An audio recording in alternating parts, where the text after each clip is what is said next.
Primatology जो है,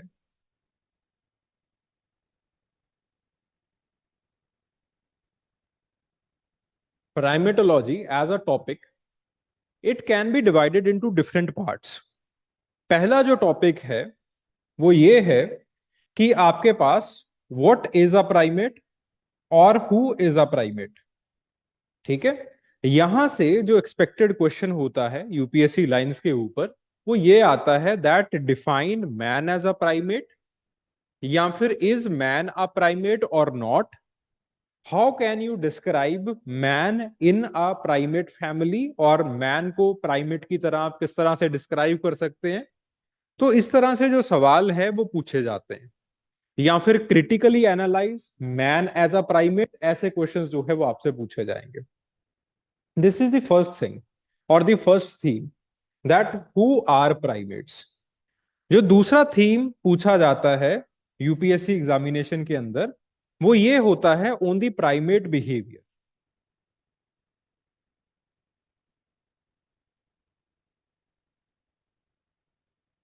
primate behaviour, primate behaviour के अंदर पहली चीज, एक simple right a short note on primate behaviour पूछा जाएगा।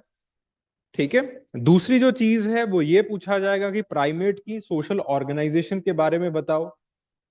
ठीक है, तीसरी चीज ये पूछी जाएगी कि क्या प्राइमेट्स के अंदर कल्चर होता है या फिर कल्चर नहीं होता है, हमें इसके बारे में बताओ। ठीक है, चौथी चीज यहीं से जो है वो ये पूछी जाएगी कि जिन लोगों ने प्राइमेट्स की कल्चर के ऊपर या फिर प्राइमेट्स के बिहेवियर के ऊपर काम किया है, जैसे फ्रांस डी वॉल हैं, जैसे जेन गुडल हैं, उनके बारे में, उनके कॉन्ट्रीब्यूशंस के बारे में आपसे पूछ लिया जाएगा। ठीक है, हेलो स्टूडेंट्स, अगर आप इस लेक्चर की पीडीएफ फाइल डाउनलोड करना चाहते हैं तो डिस्क्रिप्शन सेक्शन के अंदर जाइए, आपको O2IAS Academy ऐप का जो लिंक है वो मिल जाएगा। जैसे ही आप ऐप को डाउनलोड करेंगे आपको कुछ ऐसा इंटरफेस जो है वो दिखाई देने वाला है, बिल्कुल ऐसा। यहाँ पे स्टोर सेक्शन है, स्टोर सेक्शन में जाइए। स्टोर सेक्शन में जाते ही आपको ये जो विंडो है ये ओपन हो जाएगी, एंड आप जो है वो यहां से एंथ्रोपोलॉजी और advanced foundation for anthropology optional जो है वो यहां पे क्लिक कर सकते हैं, इसके अंदर जा सकते हैं। यहां पे जाते ही आपको फ्री रिसोर्स नाम का एक फोल्डर मिलेगा। फोल्डर खोलते ही जितने भी पीडीएफ फाइल्स हैं उनको आप डाउनलोड कर सकते हैं और आराम से जो है वो आप अपनी पढ़ाई कर सकते हैं। इस लेक्चर के बिल्कुल एंड में आपको एक सवाल दिया जाएगा, इस सवाल को सॉल्व कीजिए। ऑब्वियसली ये सवाल जो है वो जो भी आपको पढ़ाया जा रहा है इस लेक्चर के अंदर उसी के ऊपर बेस्ड होगा। इस सवाल को सॉल्व कीजिए और आप मुझे भेज दीजिए, मैं फ्री ऑफ कॉस्ट जो है वो उसको इवेल्युएट करके आपको जो है वो वापस भेजूंगा। और अब सवाल भेजना कहां पे है, ये सवाल है, तो नीचे एक नंबर दिया गया होगा, वहां पे आप टेलीग्राम कर सकते हैं इस सवाल को। Thank you very much, enjoy the lecture. This is what it is in the second, दूसरी थीम के अंदर ये सारी चीजें आती हैं। ठीक है, नोट वगैरह करने की जरूरत नहीं है, जैसे जैसे हम आगे बढ़ते चले जाएंगे वैसे वैसे ये सारी चीजें जो है वो आपके पास होती चली जाएंगी। फिर उसके बाद जो तीसरी चीज आती है वो आती है प्राइमेट एवोल्यूशन।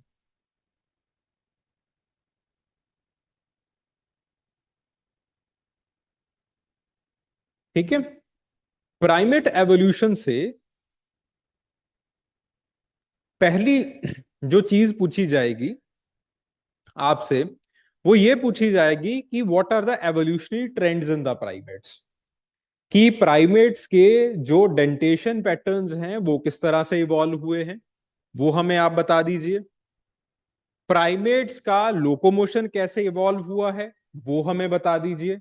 जनरली पूछा जाता है कि प्राइमेट लोकोमोशन के बारे में हमें बताइए, वो जो है वो इसके अंदर कवर हो जाता है।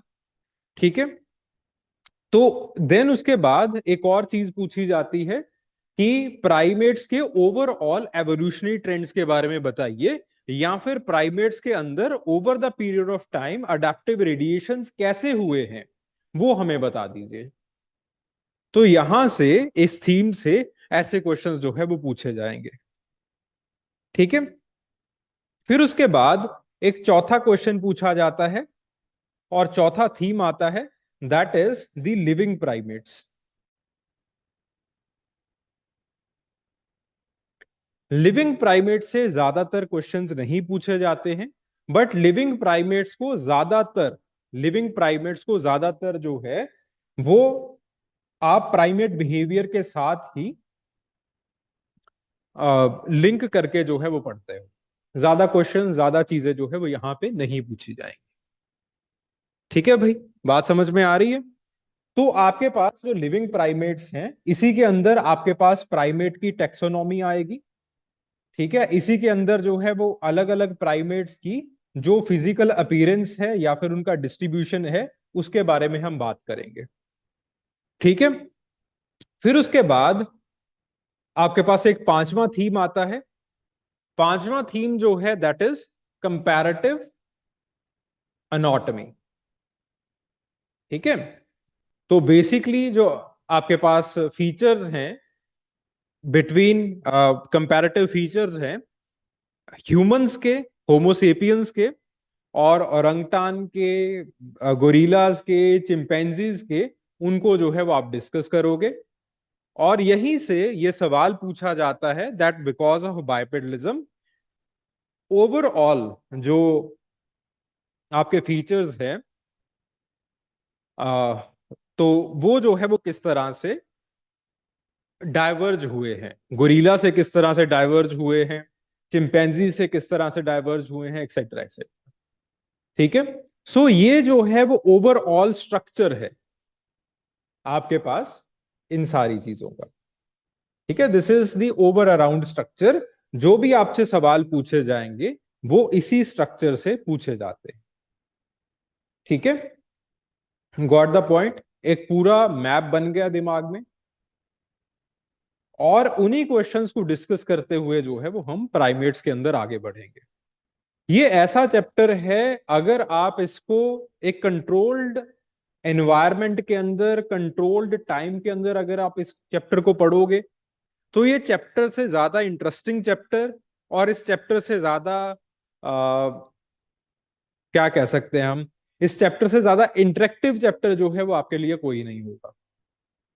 ठीक है, अगर आपने इससे डरना शुरू कर दिया या फिर आपने जो है वो ऊटपटांग इधर उधर से किताबें पढ़नी शुरू कर दी, it will lead to distraction as well as confusion. ठीक है, तो डरना नहीं है इस चैप्टर से। इस चैप्टर में बहुत सारी ऐसी चीजें आएंगी जो कि बायोलॉजी से रिलेटेड होंगी, but again be very calm, Google them. बाकी जो है वो मैं तो बैठा ही हूं, I explain it to you.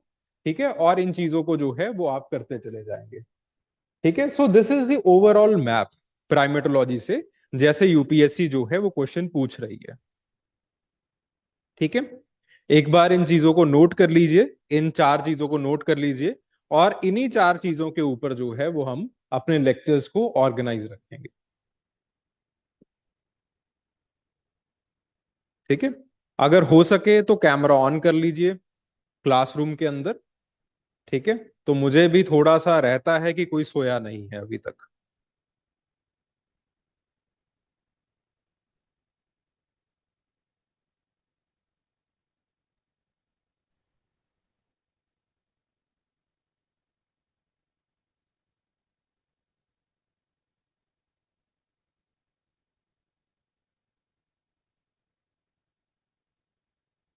ठीक है जी, चलिए। So today will start with the aspect that who is a primate actually, कि आपके पास जो है what makes a primate।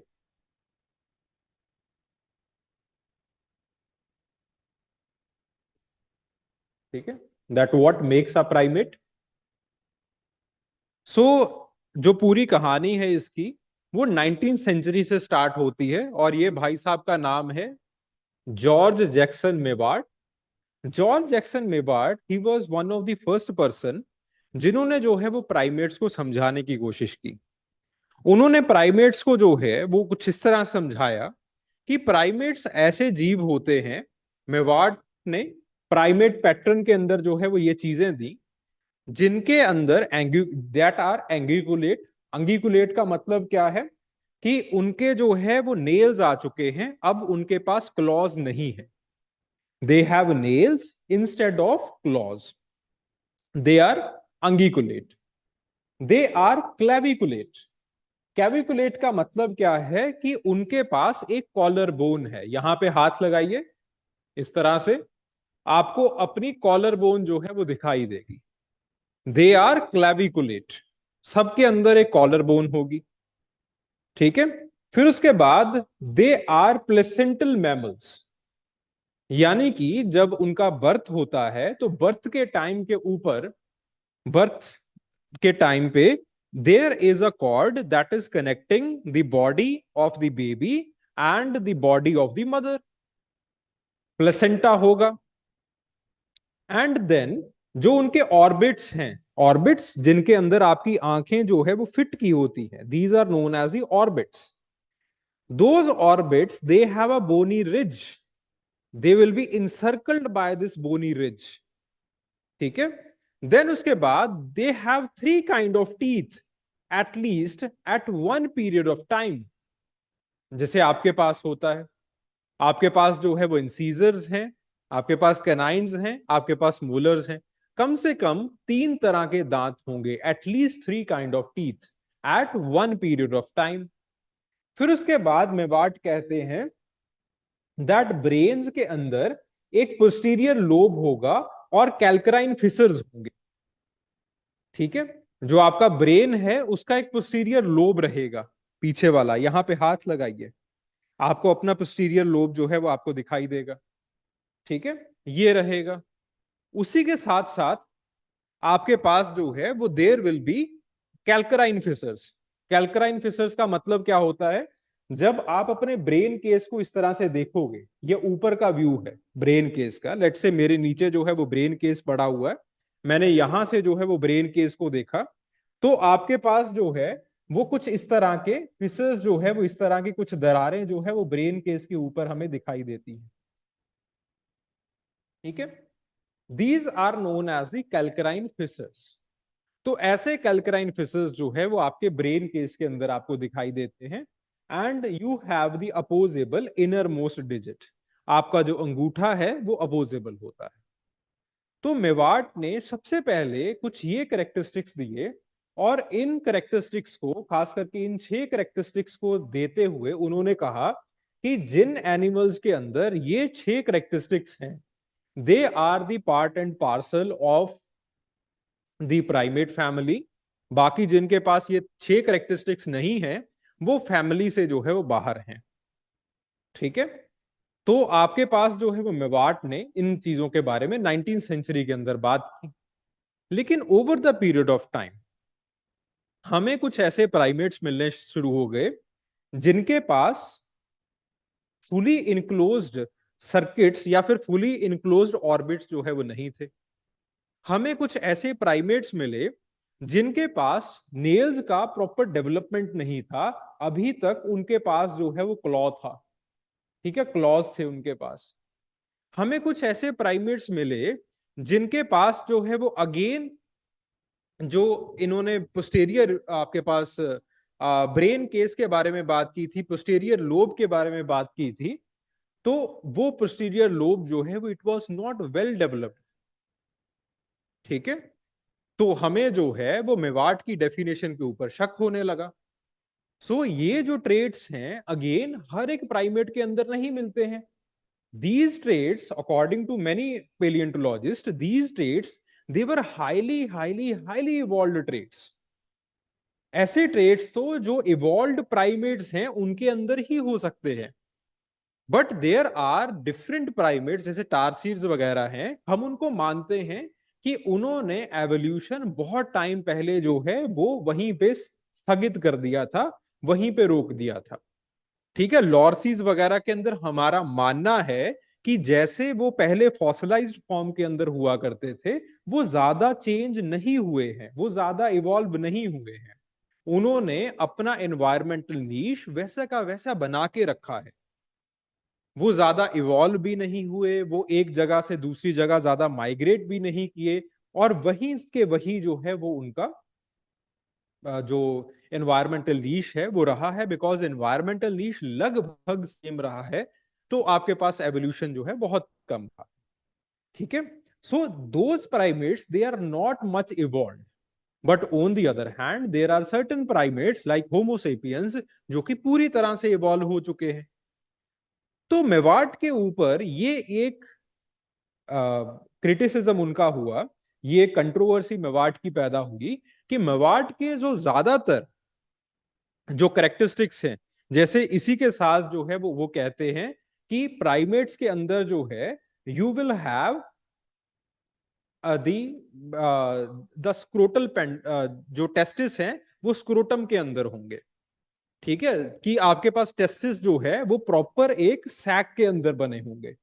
Similarly जो पीनस है, जो मेवाड कहते हैं, वो कहते हैं कि पीनस जो है वो पेंडुलस होगा। ठीक है, पेंडुलस पीनस का मतलब क्या है कि पीनस बाहर वाली साइड जो है वो निकला हुआ होगा। इसी डेफिनेशन के अंदर मेवाट का मानना है, जो डेफिनेशन मैंने आपको हैंडआउट्स के अंदर दी हुई है पूरी डेफिनेशन वो है, उसी के मैंने कुछ इंपॉर्टेंट फीचर्स जो है वो यहां पे निकाले हैं। ठीक है, ताकि आपको जो है वो कुछ इंपॉर्टेंट चीजें, अगर वो डेफिनेशन ना याद हो तो ये इंपॉर्टेंट चीजें जो है वो आपको याद रह जाए। ठीक है, उसी के साथ मेवाट जो है वो ये कहते हैं कि जो मेमोरी ग्लैंड्स हैं वो उनके हमेशा आगे की तरफ रहेंगे। ठीक है, तो आपके पास देयर आर मेनी प्राइमेट्स जिनके मेमोरी ग्लैंड जो है वो बिल्कुल आगे की तरफ नहीं है। मेमोरी ग्लैंड जो है वो ऑपोजिशन के अंदर जो है वो प्लेस्ड मिलते हैं। ठीक है, सिमिलरली इन्होंने प्रॉपर मोबाइल, जो आपके पास ये थंब है उसकी बात की है। But on the other hand there are many primates जिनके थम्स जो है वो बड़े नहीं है, मोबाइल नहीं है, rather they are reduced in nature. ठीक है, तो मेवाट का फिर ये क्रिटिसिज्म होता है कि मेवाट ने जो डेफिनेशन दी है वो हाईली इवॉल्व्ड प्राइमेट्स के लिए है। जो छोटे प्राइमेट्स हैं, जो टार्सियर जैसे प्राइमेट्स हैं, या फिर आपके पास लेमूर जैसे प्राइमेट्स हैं, लॉर्सीज हैं, मर्मोसेट्स हैं, इनके लिए ये जो डेफिनेशन है ये पूरी तरह से सही नहीं बैठती है, फिट नहीं बैठती है। ठीक है, जैसे फॉर एग्जांपल अगर हम लेमूर्स की और लॉर्सीज की बात करें, उनके पास सेकंड टो में एक जो है वो ग्रूमिंग क्लॉ होता है, यानी कि उनके पास अभी भी क्लॉ की जो है वो मौजूदगी है।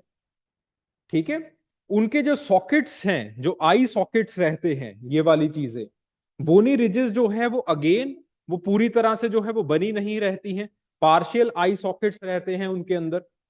ठीक है, तो आपके पास जो पोस्ट ऑर्बिटल बार है, देयर इट इज देयर, ये जो बोनी रिज है ये होता है उनके अंदर, बट आपके पास जो है पूरी तरह से बना नहीं होता है, it is not fully enclosed. ठीक है, similarly take the case of the brain structure, उनके अंदर पूरी अच्छी तरीके से बनी हुई पोस्टेरियर लोब जो है वो नहीं होती है। ठीक है, similarly take the case of tarsiers, again they have the grooming claws. ठीक है, तो आपके पास सेकंड एंड थर्ड टो के ऊपर जो है वो कंगा करने के लिए, ग्रूम करने के लिए जो है वो क्लॉज बने होते हैं। ठीक है, तो again it is kind of a primitive feature that is there.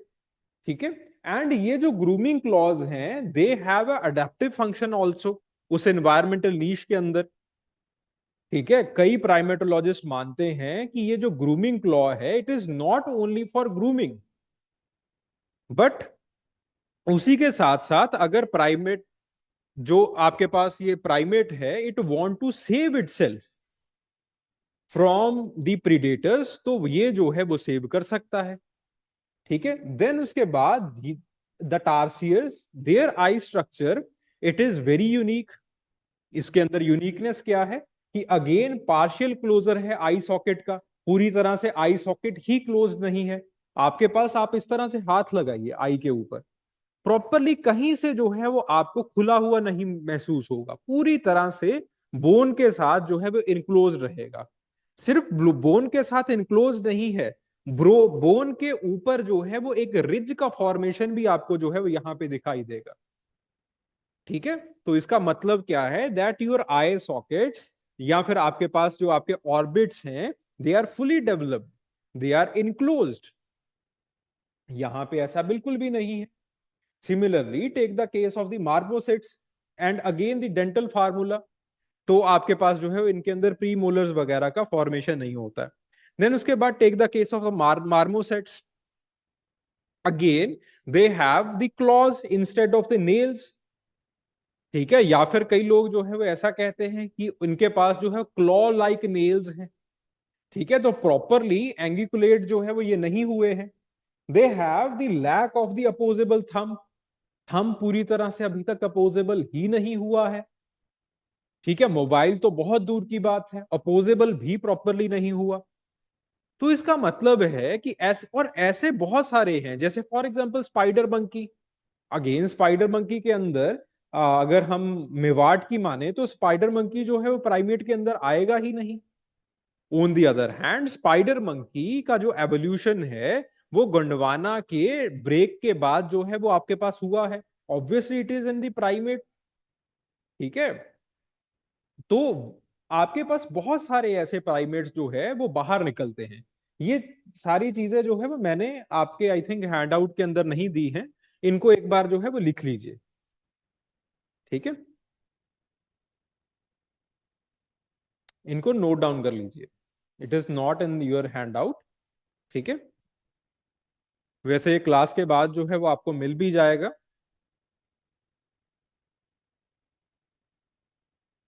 ठीक है, ये पीडीएफ भी मिल जाएगा आपको क्लास के बाद।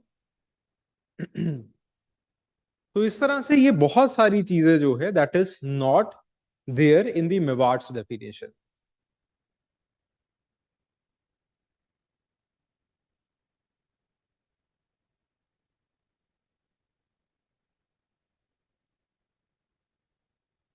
ओके, चलिए, चलो क्लास के बाद मैं जो है वो इसको शेयर भी कर दूंगा आपको।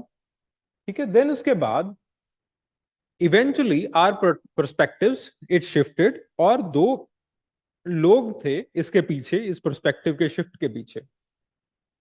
पहले का नाम था ली ग्रॉस क्लार्क, दूसरे का नाम था आर डी मार्टिन। दोनों जो है वो आपके पास एंथ्रोपोलॉजिस्ट, पेलियोंटोलॉजिस्ट और प्राइमेटोलॉजिस्ट थे। दोनों ने जो है वो प्राइमेट्स के ऊपर काम किया, और दोनों ने कहा कि अगेन बहुत लंबे चौड़े फीचर्स हैं, मेवाट के फीचर्स की लिस्ट बहुत लंबी चौड़ी है। इस हिसाब से तो आधे प्राइमेट्स जो है वो बाहर हो जाएंगे। तो उन्होंने लिस्ट को जो है वो थोड़ा सा शॉर्टन किया। उन्होंने कहा कि लिस्ट को इस तरह से हम स्टैटिक नहीं बना सकते हैं, बट हम प्राइमेट्स को डिफाइन करने के लिए एक एवोल्यूशनरी पैटर्न की जो है वो बात कर सकते हैं। ठीक है, तो मेवाट ने किस चीज की बात की थी, मेवाट ने बात की थी प्राइमेट पैटर्न की। तो प्राइमेट पैटर्न के खिलाफ जो है वो ये कहते हैं that we should emphasize on the evolutionary patterns. Evolutionary patterns के ऊपर अगर हम एम्फसाइज करेंगे तब जो है वो हम चीजों को अच्छे तरीके से समझा पाएंगे, क्योंकि प्राइमेट्स की डाइवर्सिटी बहुत ज्यादा है।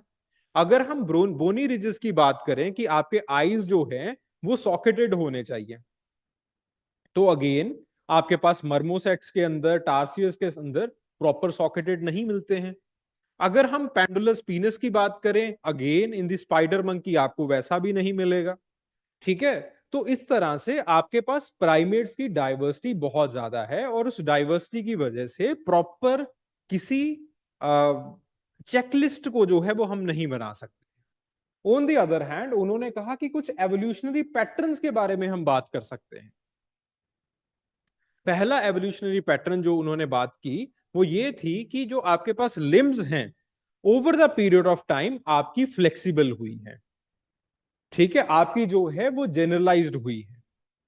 ठीक है, सो फ्लेक्सिबिलिटी और the generalization in the limbs pattern का मतलब क्या है कि आपके पास जो लिम्स की मोबिलिटी है वो इंक्रीज हुई है। Take the case of the tarsiers और take the case of the जैसे फॉर एग्जांपल लॉर्सीज का केस ले लीजिए, या फिर आप जो है वो लेमूर्स का केस ले लीजिए। तो इनकी जो लिम्स हैं they are not properly mobile, mobility इतनी ज्यादा नहीं होती है, फ्लेक्सिबिलिटी लचक जो है वो इतनी ज्यादा नहीं होती है। तो ली ग्रॉस क्लार्क जो है वो जो पहली चीज बताते हैं वो यही बताते हैं that over the period of time आपकी जो फ्लेक्सिबिलिटी है लिम्स की वो इंक्रीज हुई है, और लिम्स जो है वो काफी ज्यादा जनरलाइज हो चुकी है। ठीक है, जैसे फॉर एग्जाम्पल आप इंसानों की लिम्स के बारे में बात करो, नाउ यू कैन और now you will be able to move on almost any surface. ठीक है, आप जो है वो हनुमान मंकी की बात करो, ठीक है, हनुमान लंगूर की बात करो, तो अगेन हनुमान लंगूर जो है वो ब्रांचेस के ऊपर भी मूव कर सकता है, वो जो है वो आपके पास जो आपकी छतें हैं उसके ऊपर भी मूव कर सकता है, ग्राउंड के ऊपर भी मूव कर सकता है। ठीक है, ऑन दी अदर हैंड अगर हम लॉर्सीज की बात करेंगे तो लॉर्सीज जो है वो वैसे मूव नहीं कर पाएंगी क्योंकि उतनी लचक नहीं है, उतनी फ्लेक्सिबिलिटी नहीं है, उतनी जनरलाइजेबिलिटी नहीं है। लॉर्सीज जो है वो आपके पास क्लिंचिंग टाइप ऑफ लोकोमोशन करती है कि अगर एक बार यहां पे चिपक गई तो यहां पे जो है वो चिपकी रहेंगी। ठीक है, बहुत तेजी से जो है वो ये मूव नहीं कर पाएंगे। This is a clinging type of locomotion and they are highly specialised for that, so and so specialised कि अगर इनका इकोलॉजिकल नीश खत्म हो जाता है they won't be able to adapt to another ecological niche. ठीक है, जस्ट लॉर्सीज को एक बार जो है वो आप गूगल करके देखिएगा। तो पहली चीज जो ली ग्रॉस क्लार्क और आर डी मार्टिन कहते हैं वो ये कहते हैं कि लिम्स जो है वो over the period of time आपकी जनरलाइज हो चुकी हैं, आपकी मोबिलिटी इनहांस हुई है जैसे हमने ऑलरेडी डिस्कस किया, और हैंड्स की डेक्सटेरिटी बढ़ी है। डेक्सटेरिटी का मतलब क्या होता है, that you can use both your hands, you can coordinate your hands. ठीक है, मैं एक हाथ से इस चीज को पकड़ सकता हूं, इस रिमोट को पकड़ सकता हूं, दूसरे हाथ से जो है वो मैं लिख सकता हूं। ठीक है, तो my hand mobility it has increased and I can coordinate between these two hands. This is known as the hand dexterity, that I can simultaneously hold two things with my hands, और उसी के साथ साथ your snout, snout का मतलब क्या होता है कि जो आपका आगे की तरफ इस तरह से, आपका आगे की तरफ जो है वो फेस इस तरह से बाहर की तरफ उभरा हुआ होता है, that is known as a snout. Over the period of time आपका जो स्नाउट है इट हैज डिक्रीज्ड। ठीक है, और आपका जो विजन है वो इनहांस हुआ है। विजन कैसे इनहांस हुआ, दो तरीके से। पहला है आपका विजन स्टीरियोस्कोपिक हुआ है। स्टीरियोस्कोपिक का मतलब क्या है, दैट दूर से आती हुई चीज को जो है वो आप जज कर सकते हो।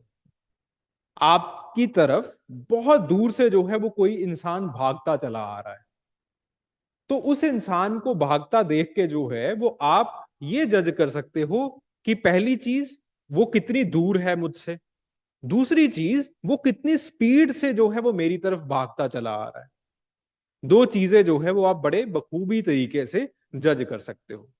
इसका मतलब क्या है कि आपका जो विजन है वो स्टीरियोस्कोपिक होगा। स्टीरियोस्कोपिक कहते कैसे होता है, जब आपकी दोनों आंखें आगे की तरफ होती हैं, that is the stereoscopic vision. Again in लोगों ने ऐसा नहीं कहा है कि आपके पास ये चारों चीजें हर एक प्राइमेट के अंदर होंगी, नहीं। यहां पे ये एवोल्यूशनरी ट्रेंड्स के बारे में बात कर रहे हैं या फिर एवोल्यूशनरी पैटर्न्स के बारे में बात कर रहे हैं। ठीक है जी, तो आपके पास विजन जो है वो आपका इनहांस हुआ है, ये स्टीरियोस्कोपिक हुआ है। दूसरा, आपके अंदर कलर्स को देखने की जो क्षमता है वो आ चुकी है। अब आप कलर्स को देख सकते हो। अगर आप कैट की बात करो, अगर आप डॉग की बात करो, they do not have that much capacity to see the colours जितनी जो है वो आपके पास है। ठीक है, उसी के साथ साथ there is prolonged juvenile dependence. Prolonged juvenile dependence का मतलब क्या है, कि अब बच्चा जो है वो आपके ऊपर, माँ के ऊपर जो है वो ज्यादा डिपेंडेंट रहेगा। और इन्होंने ये बात कही है कि आपके पास एवोल्यूशन के दौरान, over the period of time, ये जो चार चीजें हैं ये इंक्रीज हुई हैं। These are the primary evolutionary trends that we see in the primates. ठीक है। और जब भी प्राइमेट्स टारसियर से, या फिर आपके पास अगर पुराने प्राइमेट्स की बात करो, प्लेसिडेपिफॉर्म्स की बात करें हम, तो over the period of time अगर हम एवोल्यूशन को स्टडी करेंगे, अगर हम एवोल्यूशन की कहानी को स्टडी करेंगे, तो over the period of time हमें ये ट्रेंड्स दिखाई देंगे कि आपका स्नाउट डिक्रीज हुआ है, आपकी हैंड्स की डिक्सटेरिटी इंक्रीज हुई है, आपकी लिम्स की मोबिलिटी इंक्रीज हुई है, आपकी लिम्स जो है वो और ज्यादा जनरलाइज हुई हैं, आपके डिजिट्स की डिक्सटेरिटी बढ़ी है, डिजिट्स की मोबिलिटी बढ़ी है। ठीक है। आपका जो स्नाउट है वो रिड्यूस हुआ है। और over the period of time जो एक इन्फेंट का डिपेंडेंस है सोसाइटी के ऊपर या फिर उसकी मां के ऊपर पर्टिकुलरली, वो इंक्रीज हुआ है। तो इन चीजों से हमें यह पता चलता है कि आपके पास these are the basic evolutionary trends of the primates. ठीक है।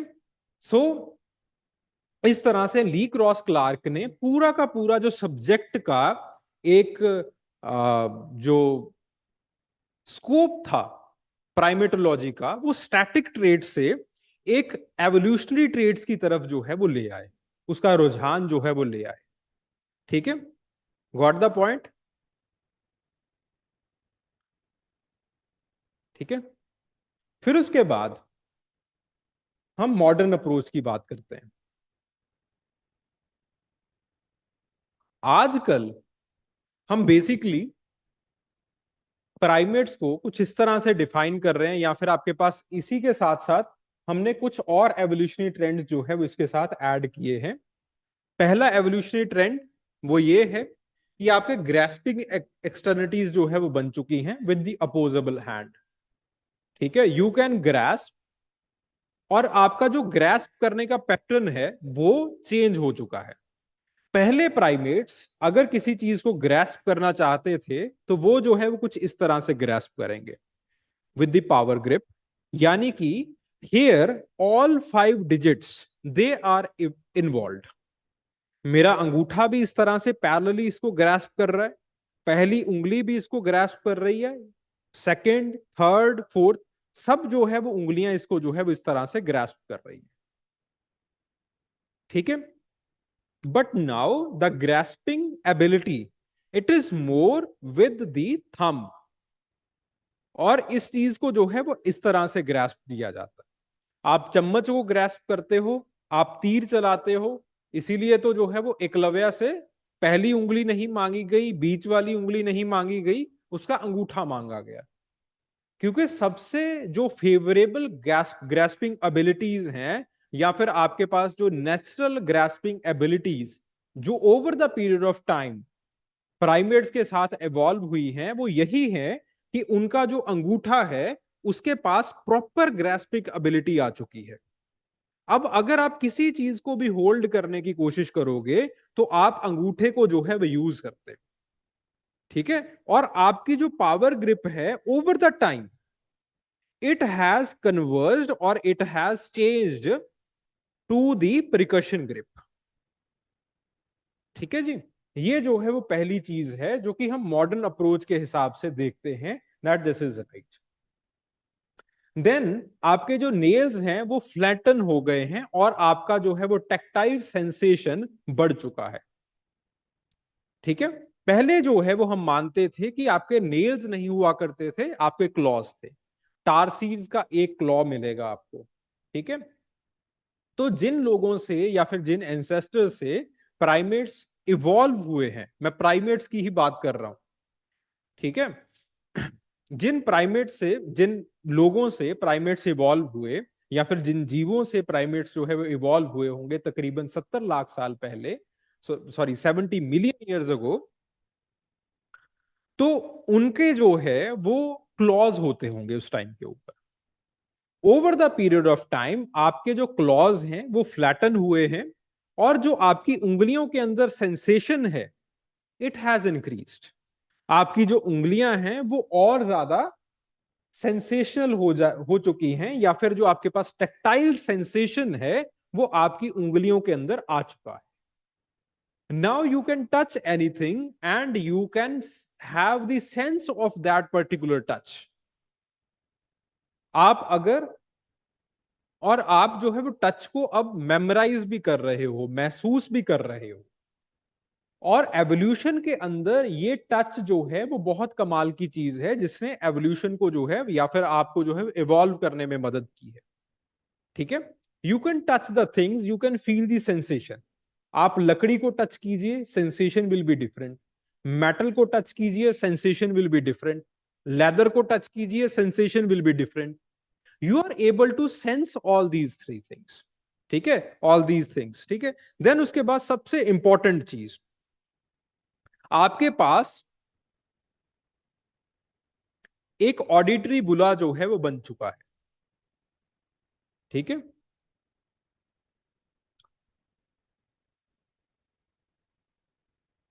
So you have the petrosal बुला और द ऑडिटरी बुला। अब व्हाट इज द ऑडिटरी बुला? Basically this is the skull. ये आपके पास स्कल है आपका, ये आपका नसल रिज है, ये आपका प्री मैक्सिला है, this is known as maxilla. ठीक है, और आप जो है वो यहां पे आइए। यहां पे आपका जो है वो कान रहेगा। ठीक है, कान की अंदर वाली side this is the cavity, जहां पे जो है वो आपके जो साउंड वेव्स हैं वो जाएंगी। और साउंड वेव के कान के बिल्कुल ठीक जो नीचे आपके एक ऐसी हड्डी जो है वो बनी होगी, और आप यहाँ पे इसको हाथ लगा के भी कान के नीचे जो है वो देख सकते हैं यहाँ पे। ठीक है, अब मैं कान जो है वो दिखा नहीं सकता आपको। ठीक है, आपको एक हड्डी महसूस होगी।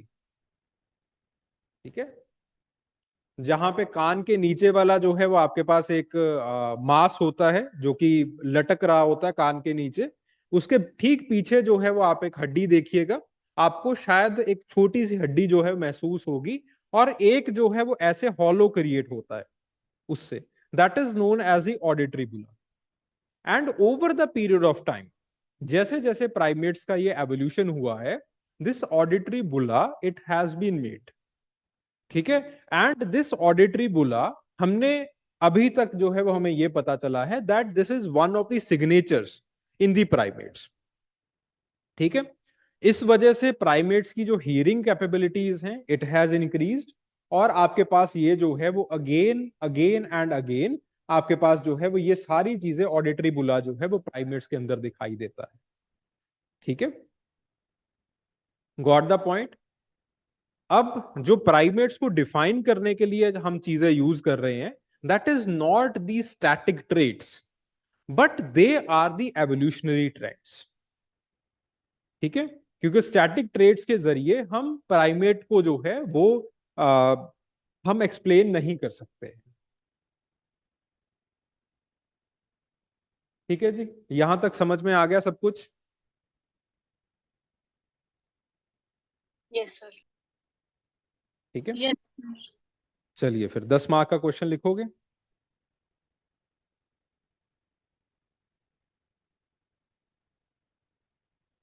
जी sir.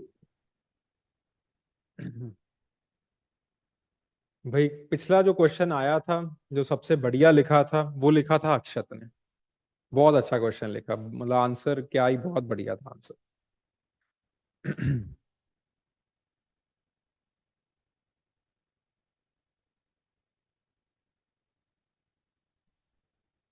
So the question is,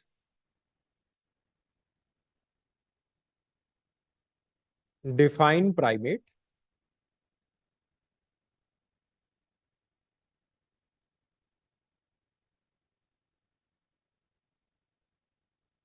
explain the evolutionary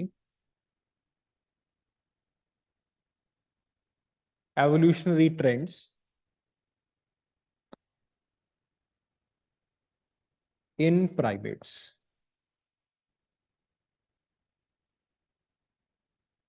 ठीक है, अब देखो,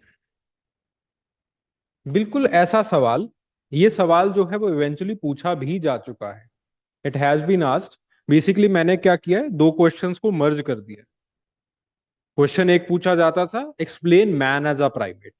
ठीक है, उसके अंदर मैन के फीचर्स को और प्राइमेट्स के फीचर्स वगैरह को आप मिला के जो है वो अपना आंसर बनाया करते थे।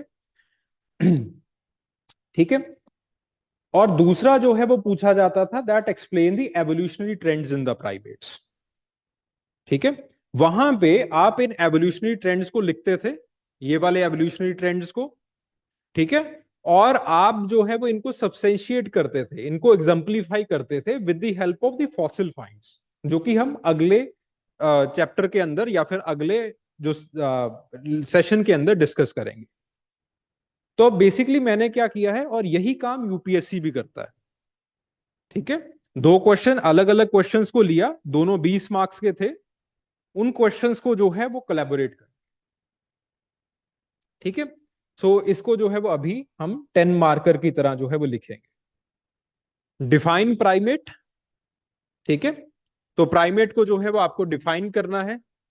देन उसके बाद जो है वो आपको जो एवोल्यूशनरी ट्रेंड्स रहे हैं प्राइमेट्स के अंदर, वो जो है वो आपको डिस्कस कर लेंगे। कर सकते हो भाई? ठीक है, अब यहां पे because it is a 10 marker और it has been designed as a 10 marker, इसके अंदर जो है वो बेसिकली, अगर आप एग्जाम्पल्स नहीं भी दोगे या फिर आप कम से कम एग्जाम्पल्स दोगे, तब भी जो है वो काम चल जाएगा। हैड इट बी 20 मार्कर या फिर आपके पास जो है वो 15 मार्कर, तो प्रॉपरली आपको जो है एग्जाम्पल्स देनी चाहिए। और ठीक है, चलिए शाबाश, लिखिए इसको।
So you are not audible.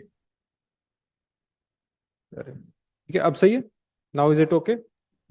Ji sir. ठीक ठीक ठीक। ठीक है, तो बेसिकली आप जो है वो इंट्रो के अंदर स्टार्टिंग में आप इंटरप्रेट करोगे बॉडी में। बेसिकली जो चीजें आपने इंटरप्रेट की हैं, आप उन चीजों को जो है वो आप लिखोगे क्वेश्चन की डिमांड के हिसाब से। अब दो चीजें लिखी पूछी हैं मैंने। पहली चीज पूछी है कि आपके पास जो है वो कैसे आप डिफाइन करते हो जो प्राइमेट हैं। दूसरा जो है वो आपके पास एवोल्यूशनरी ट्रेंड्स क्या रहे हैं प्राइमेट्स के अंदर। ठीक है, अब जो आपके पास डेफिनेशन है, पहले एक स्टैटिक डेफिनेशन दी थी। किसने दी थी? मेवाट, प्राइमेट ट्रेंड्स के बारे में। और उन्होंने जो है वो कह दिया कि primates are unguiculate, primates are claviculate, etcetera etcetera, वो सारी चीजें। ठीक है, 5-6 फीचर्स लिख के जो है वो आप उन चीजों के एक आध एक्सेप्शन जो है वो दे के बात को खत्म कर दीजिए। ठीक है, ओनली वन एक्सेप्शन और 2 lines of exception, they are more than sufficient.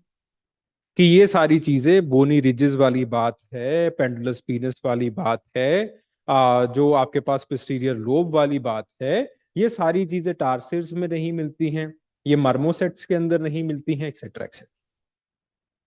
एक बड़े जनरलाइज से तरीके से आप इसको खत्म कर सकते थे। जरूरी नहीं है कि आपको जो मैंने चीजें लिखवाई हैं वैसे की वैसे चीजें जो है वो लिखनी है। ठीक है, यूपीएससी जैसा क्वेश्चन पूछ रहा है उस हिसाब से ऐसे एज इट इज जो नोट्स हैं वो अब कॉपी पेस्ट नहीं किए जा सकते। ठीक है, फिर उसके बाद बात आती है एवोल्यूशनरी ट्रेंड्स की। फिर उसके बाद इसी कंटिन्यूशन के अंदर जो है वो आप आगे जाइए और बताइए कि आपके पास मेवाड के बाद ली ग्रॉस क्लार्क आए हैं और आपके पास जो है वो रॉबर्ट आए हैं, और इन्होंने जो है वो बेसिकली एवोल्यूशनरी ट्रेंड्स के बारे में जो है वो बात की है। और जो आपके पास 4-5 एवोल्यूशनरी ट्रेंड्स हैं उनको लिख के आप जो है वो काम खत्म कर दीजिए।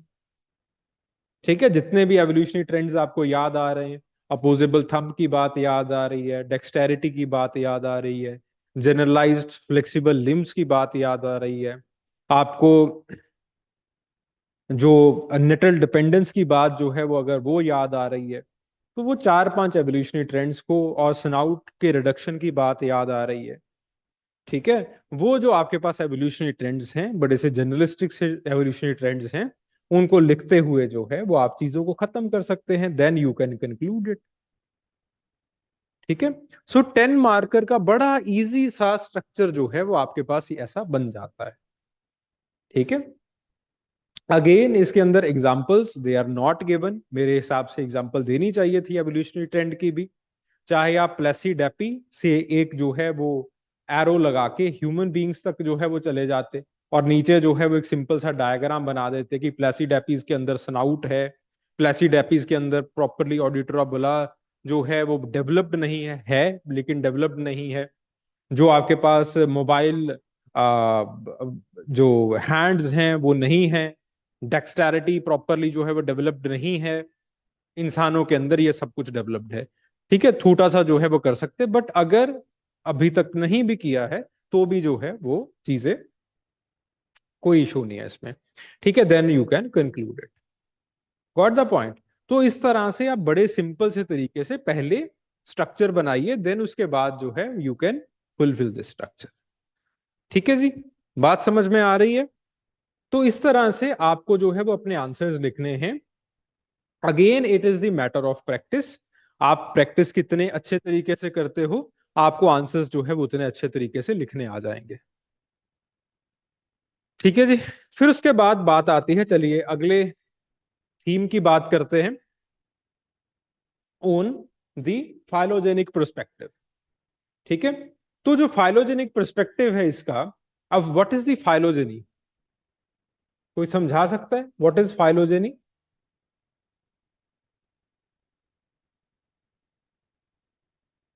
फैमिली ट्री वगैरह। ठीक है, ये ना निखिल कोमल मैम को ही भेज देना।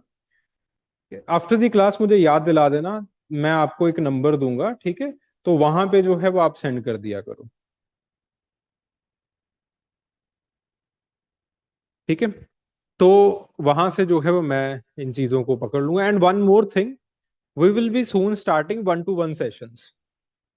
ठीक है, तो 1-to-1 सेशन के अंदर मेरे हिसाब से it will be very much favourable to you कि जो चीजें जो है वो आपको नहीं समझ में आ रही हैं या फिर कोई तैयारी में प्रॉब्लम आ रही है, दैट वी कैन कम्युनिकेट। ठीक है, सो आपके पास जो है वो फाइलोजेनिक पर्सपेक्टिव है। फाइलोजेनिक का मतलब क्या होता है? It is like a family tree, कि इस स्पीसीज से जो है वो ये वाली स्पीसीज इवॉल्व हुई है, इस स्पीसीज से ये वाली स्पीसीज इवॉल्व हुई है, एक्सेट्रा एक्सेट्रा। और जब हम प्राइमेट्स की फाइलोजेनी कंस्ट्रक्ट करते हैं तो उस फाइलोजेनी के अंदर जो है वो हमें ये सारी चीजें जो है वो दिखाई देती हैं। That over the period of time the primates they have become more complex. उनके जो सेंसरी है, जो उनके सेंसरी परसेप्शंस हैं या फिर उनका जो विजन है, सेंसरी ट्रेट्स वगैरह हैं, वो इवॉल्व हुए हैं। कैसे इवॉल्व हुए हैं? उनकी आईज जो है वो और ज्यादा फॉरवर्ड फेसिंग हो गई है। ठीक है, आईज जो है, जैसे फॉर एग्जांपल हम प्लेसिडेपी फॉर्म्स की बात करते हैं, the eyes they are on the lateral sides, side के ऊपर है। फिर धीरे धीरे धीरे धीरे धीरे धीरे आईज जो है वो आपकी फॉरवर्ड फेसिंग हुई है, आगे की तरफ जो है वो आपने देखना शुरू किया है, दोनों दोनों आईज जो है वो आगे की तरफ हुई है। फिर उसके बाद जो दूसरी चीज है वो ये है कि आपके पास एक प्रॉपर सर्किट जो है वो डेवलप हुआ है, एक प्रॉपर प्रोटेक्टिव स्ट्रक्चर जो है वो डेवलप हुआ है आईज के अराउंड, जो कि पहले प्राइमेट्स के अंदर जो है वो नहीं था। और ये जो आपके पास प्रोटेक्टिव स्ट्रक्चर है over the period of time it has developed. ठीक है, देन उसके बाद आपके पास जो है वो ट्राइक्रोमैटिक विजन जो है वो आपके अंदर आई है, यानी कि अब आपको कलर्स जो है वो दिखाई देने शुरू हुए हैं। पहले अगर बात करें, अगर आईज की बात करें, खास करके प्लेसिडेपीज की बात करें, जो कि पहले प्राइमेट्स जो है वो बने थे, पहले ट्रू प्राइमेट्स जिसको हम कह देते हैं बने थे, तो उनके अंदर जो है वो क्रोमैटिक विजन होता होगा, but it would have not been developed so fast, मतलब इतना ज्यादा जो है वो अच्छे तरीके से वो डेवलप्ड नहीं हुई। ठीक है, देन उसके बाद जो है वो आपके पास स्मेल के ऊपर रिलायंस जो है वो आपका रिड्यूस हुआ है। Over the period of time you have lost your sensory abilities to smell. ठीक है, तो आपका स्नाउट जो है वो रिड्यूस हुआ है। ठीक है, एंड देन द हैंड्स का अडेप्टेशन और फीट का अडेप्टेशन कैसा है? जो पहली चीज है वो ये है that over the period of time आपका जो थंब है वो और ज्यादा मोबाइल हुआ है। ठीक है, वो और ज्यादा जो है वो अगेन ग्रेस्पिंग के काबिल हुआ है। Over the period of time आप पेंटाडेक्टाइली हुए हो। पेंटाडेक्टाइली का मतलब क्या है? कि आपके पास 5 डिजिट्स जो है वो बने हैं। देन जो नेल्स हैं ओवर द टाइम आपके फ्लैट हुए हैं। जो ब्रेन है उसका एनलार्जमेंट हुआ है। आपका जो ग्रोथ है वो जैसे जैसे आप आगे बढ़ते चले गए, जैसे जैसे आप इवॉल्व होते चले गए, आपका ग्रोथ ऑफ लाइफ एक्सपेक्टेंसी वो भी इंक्रीज हुआ है। ग्रोथ जो है वो स्लो हुआ है। पहले प्लेसिडेपी फॉर्म्स के अंदर जो है वो हम मानते हैं कि जितना एक गिलहरी का लाइफ एक्सपेक्टेंसी होता होगा कुछ ही साल, उतना ही जो है वो उनका होता होगा। ठीक है, कुछ सालों के अंदर ही, कुछ महीनों के अंदर ही वो मैच्योर हो जाते होंगे या फिर मैच्योर होना शुरू हो जाते होंगे। देन उसके बाद after some years they would have died out. But over the period of time जैसे जैसे आप इवॉल्व हुए हो, तो हमने ये देखा है कि इंसान जो है वो और ज्यादा स्लो रहे हैं ग्रोथ के अंदर। बच्चा डेवलप करने में बहुत ज्यादा जो है वो टाइम लग जाता है, अडोलसेंस में आने में अगेन 12 साल लग जाते हैं। फिर 12 साल के बाद जो है आप इमोशनल डेवलपमेंट करते हो चीजों का, 20 के अंदर पहुंचते हो। फिर उसके बाद जो है वो आप आगे 30 के अंदर पहुंचते हो। इवेंचुअली आपकी लाइफ एक्सपेक्टेंसी जो है वो धीरे धीरे से 60-70 की तरफ जो है वो बढ़ना शुरू हो जाती है। So from some years to 70 to 80 years आपकी लाइफ एक्सपेक्टेंसी जो है वो over the period of time increase हुई है। This is again a very prominent evolutionary trend जो कि आपके पास मिला है। देन उसके बाद अगर हम प्लेसिडेपिस की बात करें या फिर अगर हम आजकल भी लॉर्सीज की बात करें, आफ्टर द रिप्रोडक्शन जो एक प्री नेटल केयर पीरियड होता है, इट इज नोवेयर, बहुत कम है, बहुत ही ज्यादा कम है। ठीक है, जो बच्चे पैदा होते हैं दे आर ऑलमोस्ट डेवलप्ड, कुछ टाइम के लिए प्लेसिडेपिस जो है वो उनको खाना वगैरह खिलाते हैं, over the period of time they are independent. But ये चीजें जो है वो इंसान के अंदर नहीं होती है। ठीक है, सो आपके पास जो प्री नेटल केयर है, it has become very significant. And then सबसे इंपॉर्टेंट जो चीज है वो ये है कि आपकी over the period of time जो आपकी प्रॉब्लम सॉल्विंग स्किल्स है वो बनी है। ठीक है, so these are basically the phylogenic trends. ये फाइलोजेनिक ट्रेंड जो है वो हमें ये बताते हैं कि जिनके अंदर ये सारी चीजें बन चुकी हैं वो जो है वो सबसे ज्यादा इवॉल्व हैं। जिनके अंदर ये सारी चीजें जो है वो कम पोजीशन में है, जिनके अंदर इनकी मात्रा कम है, या फिर इसके अंदर कुछ चीजें ही उन लोगों में मिलती हैं, तो आपके पास वो जो है वो नीचे रहेंगे। ठीक है, this is the phylogenic perspective of the primates. ठीक है, और ये सारी चीजें जो है वो बेसिकली और कुछ नहीं है, these are the evolutionary trends. Over the period of time हम जो है वो कुछ इस तरह से इवॉल्व हुए हैं। ठीक है, तो इन मुद्दों को, इन चीजों को आपको याद रखना है। जब हम फॉसिल प्राइमेट्स की बात करेंगे तो फॉसिल प्राइमेट्स के अंदर हम इन्हीं चीजों को बार बार जो है वो डिस्कस करते रहेंगे। ठीक है जी, बात समझ में आ रही है?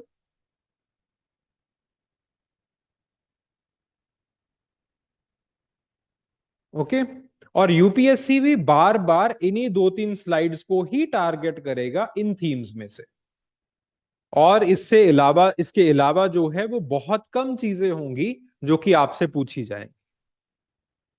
ठीक है, जब भी हम किसी थीम को डिस्कस करते हैं तो उसके डिस्कशन का एक पैटर्न होता है।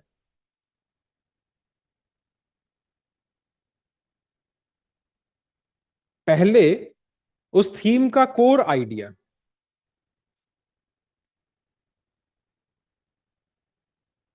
वो आपको पता होना चाहिए।